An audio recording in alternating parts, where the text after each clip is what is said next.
اللہ سبحانہ تعالیٰ نے ہماری زندگی کا مقصد جس نے ہم کو پیدا فرمایا ہے،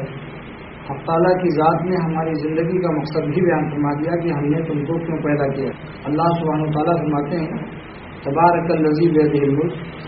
مبارک ہو ذات جو ساری کائنات کی مالک ہے، سارے جہان کے خالق اور مالک ہیں اور ہر شے پر قادر ہیں۔ خلق الموت والحیات، موت کو پیدا فرمایا اور زندگی کو پیدا فرمایا۔ آپ حضرات کو معلوم ہے کہ پہلے تو زندگی ملتی ہے، بعد میں موت آتی ہے، لیکن اس آیت کے اندر اللہ تعالیٰ نے موت کو پہلے بیان فرمایا، خلق الموت، اس کے بعد فرمایا والحیات، موت کو پیدا فرمایا اور حیات کو پیدا فرمایا۔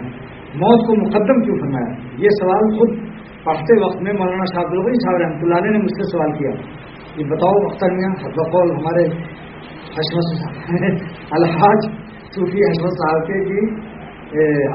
کہ حضرت بھی تم کو حق مقصد کہتے تھے، تو حضرت نے ایسے ہی واقعی فرمایا کہ بتاؤ حق مقصد، موت تو بعد میں آتی ہے، اللہ تعالیٰ فرما رہے ہیں خلق الموت والحیات،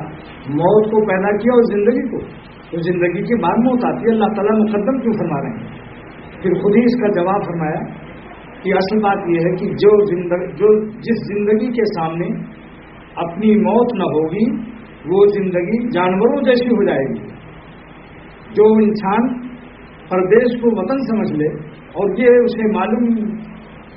محسوس اور اس کی فکر اسے نہ ہو کہ یہ دنیا میں ہم کو کس لیے اللہ نے بھیجا ہے، اور پردیس میں رہ کر پردیس کی رنگینیوں میں پھنس کر وطن کی تیاری اور فکر میں وہ غفلت میں مبتلا ہو جائے گا، تو اس کی زندگی دراصل زندگی حیوانی اور جانوروں جیسی ہو جائے گی۔